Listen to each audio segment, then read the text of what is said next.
नमस्कार दोस्तों, स्वागत है आपका कल के पुराण में। आज हम देखेंगे दूसरे अंश का तीसरा अध्याय। तो आइए दोस्तों शुरू करते हैं। सूत जी बोले, प्रेम के कारण जिसकी वाणी गदगद हो गई थी, ऐसी पद्मा जी उन कल्की जी को साक्षात विष्णु भगवान जानकर लज्जा के कारण सिर झुकाकर उन करुणा के सागर भगवान की स्तुति करने लगी। हे संसार के स्वामी, धर्म के वर्म यानी कवच रक्षा करने वाले, रमा यानी लक्ष्मी के पति प्रसन्न हो। हे विशुद्ध आत्मा वाले, मैं आपको पहचान गई हूँ। मैं आपकी शरण में आई हूँ, मेरी रक्षा करो। मैं धन्य हो गई हूँ, मैं पुण्यवती हूँ। तप, दान, जप एवं व्रत आदि से आपको संतुष्ट कर कठिनता से आराधना किए जाने योग्य आपके कमल रूपी चरणों को मैंने पा लिया है। मुझे आज्ञा दीजिए ताकि मैं आपके सुंदर कमल रूपी चरणों को छूकर घर जाऊं और राजा यानी अपने पिता को आपके शुभ आगमन की बात बता सकूं। इस प्रकार कहकर रूप की खान पद्मा जी अपने घर गई और अपने पिता राजा के पास जाकर अपने दूत द्वारा विष्णु भगवान के अंश रूप कल्की जी के आने की बात बताई। सखी के मुंह से पद्मा जी से विवाह करने की इच्छा से श्री विष्णु भगवान ने आने की बात सुनकर राजा बृहद्रथ प्रसन्न हुए। इसके बाद राजा, पुरोहित, ब्राह्मण, परिवार के लोगों तथा मित्रों के साथ पूजा की सामग्री साथ लेकर नाचते गाते व अनेक वाद्य बजाते हुए श्री कल्की जी को लाने चल दिए। श्री कल्की जी के आने के उपलक्ष्य में कारुमती नगरी को झंडियों और सोने के महराबदार द्वारों से सजाया गया। फिर राजा बृहद्रथ ने तालाब के पास जाकर देखा कि श्री विष्णु यश के पुत्र और भुवनों के स्वामी भगवान विष्णु मणियों की वेदी पर विराजमान है। घंघोर बादलों के ऊपर जैसी दीप्तिमान बिजली, इंद्रधनुष आदि शोभा पाते हैं, इसी प्रकार कृष्ण वर्ण के कल्की जी के अंग पर आभूषण दमक रहे हैं। रूप और सुंदरता की खान कामदेव के उद्यम को नाश करने वाले अर्थात कामदेव की चेष्टा को समाप्त करने वाले, शरीर पर पीले कपड़े पहने हुए, तेज प्रभा से शोभित तथा रूप, सील और गुणों की खान भगवान कल्की को राजा ने अपने सामने देखा और श्रीश यानी लक्ष्मी जी के स्वामी भगवान कल्की को देखकर आंसुओं से भरे नेत्रों तथा पुलकित शरीर से उनकी विधि पूर्वक पूजा की। इसके बाद राजा बृहद्रथ ने कहा, हे जगदीश्वर, जिस प्रकार मानधाता के पुत्र से वन में यदुनाथ मिले थे, उसी प्रकार आपका आगमन मुझे भी लगा। यह कहकर राजा ने उनकी पूजा की और उन्हें अपने आश्रम यानी राजभवन ले आए। वहां अपने भव्य महल में उन्हें बिठाकर अपनी कन्या उनको दी अर्थात कन्यादान किया। कमल से उत्पन्न होने वाले ब्रह्मा जी के आदेश के अनुसार पद्मनाभ यानी कमल नेत्र भगवान श्री कल्की जी को कमल के पत्ते जैसी सुंदर सुकोमल आंखों वाली पद्मा जी को विधि पूर्वक समर्पित किया। प्यारी पत्नी को पाकर और सज्जनों द्वारा सम्मान पाकर सिंहल द्वीप के उत्तम स्थान को देखकर उनकी विशेषता को जानने वाले भगवान कुछ दिन वहां ठहरे। जो राजा स्त्री बन गए थे और पद्मा जी की सखी हो गए थे, वे लोग संसार के स्वामी कल्की भगवान को देखने शीघ्र ही वहां आ गए। वे स्त्री स्त्रीत्व को प्राप्त राजागण श्री भगवान कल्की को देखकर और उनके चरण छूकर तथा उनकी आज्ञा से रेवा नदी में स्नान करने के बाद फिर पुरुषत्व को प्राप्त हुए, यानी फिर पुरुष बन गए। पद्मा जी का रंग तो गोरा है और कल्की जी का रंग काला है। ये दोनों रंग एक दूसरे के उल्टे हैं। इसी प्रकार पद्मा जी के नीले कपड़े हैं और कल्की जी के पीले कपड़े हैं। इन दोनों के रंगों का यानी नीले और पीले का आपस में अच्छा मेल प्रतीत होता है। राजा लोग कल्की जी का परम और अद्भुत प्रभाव देखकर उनकी शरण में आकर बड़ी भक्ति के साथ उन्हें प्रणाम कर स्तुति करने लगे।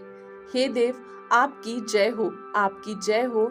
आपकी कल्पना यानी सोचने करने से संसार में तरह तरह की विचित्र कल्पनाएं पैदा होती हैं और आपके प्रभाव से वे कल्पनाएं साकार होती हैं। जब तीनों लोक प्रलय के जड़ में डूब गए, तब आप निर्जन स्थल में प्रकट हुए थे। आपने ही धर्म सेतु के संरक्षण के लिए मत्स्य देह धारण की थी।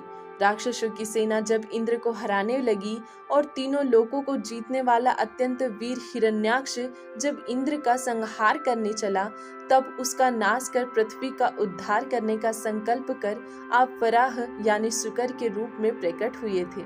हे भगवान, वही आप हमारी रक्षा करें। फिर जब देवता और राक्षस मिलकर समुद्र को मथते समय मंदराचल पर्वत का आधार स्थान न पाकर दुखी हुए, उस समय आपने उनकी सहायता के लिए संकल्प किया और कुर्म अवतार यानी कछुए के रूप में अवतार लेकर अपनी पीठ पर मंदराचल धारण किया। देवताओं को अमृत पिलाने के उद्देश्य से ही आपका कुर्म अवतार हुआ। हे परमेश्वर, अब आप हम दीनहीन राजाओं पर प्रसन्न हुए। इसके बाद जब महाबलवान और महावीर तीनों लोगों को जीतने वाला हिरण्यकश्यप देवताओं को कष्ट पहुंचाने लगा और देवता लोग जब बहुत डर गए, तब आपने देवताओं की भलाई के लिए उस हिरण्यकश्यप दैत्यों के राजा को मार डालने का संकल्प किया। दैत्यराज को ब्रह्मा जी का वर मिला हुआ था कि वह देवता, गंधर्व, किन्नर, नर, नाग और शस्त्र तथा अस्त्र यानी इनमें से किसी के भी द्वारा रात में या दिन में, स्वर्ग में या पाताल में या मृत्यु लोक में कहीं भी नहीं मारा जा सकता। ऐसे विचित्र वर का हल ढूंढकर आपने सब बातों पर विचार कर नरसिंह मूर्ति धारण की। दैत्यराज आपको देखकर क्रोध के मारे आग बबूला हो, दांत से होठों को काटता हुआ कमर कसकर आपसे लड़ने को तैयार हो गया। आपने अपने नाखूनों से उसके मर्म यानी हृदय को फाड़कर उसे यमलोक पहुंचाया। इसके बाद तीनों लोगों को जीतने वाले महाराजा बलि के यज्ञ में इंद्र के छोटे भाई बनकर आपने वामन का रूप धारण किया और दैत्यराज पर सम्मोहन डालकर मोहित कर केवल 3 पग भूमि मांगी। दान करने के लिए जल छोड़ते ही जब आपकी अभिलाषा पूरी हो गई, तब आपने छल से विराट रूप धारण किया। फिर तीनों लोगों को दान करने के फलस्वरूप आप पाताल में बलि के द्वारपाल होकर रहे। इसके बाद जब अत्यंत बलवान पराक्रमी अपने घमंड से चूर, हैहद आदि राजाओं ने धर्म की मर्यादा को तोड़ा, तब उनका नाश करने के लिए आपने भृगु वंश में श्रेष्ठ परशुराम के रूप में अवतार धारण किया। उस समय अपने पिता के यज्ञ की गाय का अपहरण किए जाने से क्रुद्र आपने पृथ्वी को 21 बार क्षत्रियों से रहित कर दिया। इसके बाद पुलस्त्य वंश के श्रेष्ठ विश्रवा मुनि के राक्षस पुत्र रावण के अत्याचार से जब तीनों लोग दुखी हुए, तब उसका नाश करने के लिए आपने सूर्यवंशी राजा दशरथ के यहाँ राम के रूप में अवतार लिया था। उसके बाद विश्वामित्र जी से आपने अस्त्र विद्या सीखी। जब रावण ने सीता को हरण किया, तब आपने क्रोधित होकर वानरों की सेना इकट्ठा कर रावण का उसके वंश सहित नाश किया था। इसके बाद आपने यदुकुल रूपी समुद्र के लिए चंद्रमा के समान वसुदेव के पुत्र श्री कृष्ण और बलराम के रूप में अवतार लिया और उनके राक्षसों यानी दानव और दैत्यों का नाश कर तीनों लोकों के पापों को दूर किया था। इसके कारण सारे देवतागण आपके उस अवतार रूप के चरण कमलों की सेवा करने लगे। उस समय आपने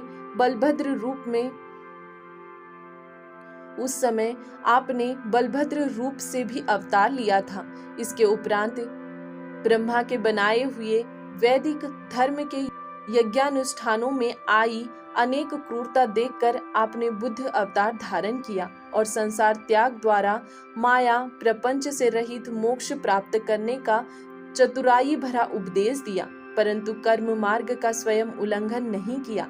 इस समय आप कुलिकुल यानी कलयुग में होने वाली बुराइयों का नाश करने के लिए बौद्ध पाखंडियों, मलेच्छों आदि को दंड देने के लिए वैदिक धर्म रूपी सेतु यानी पुल की रक्षा कर रहे हैं। आपने ही हम सब का स्त्रीत्व रूपी नरक से, जिसमें पद्मा जी को काम भावना से देखने के कारण पड़ गए थे, उद्धार किया है।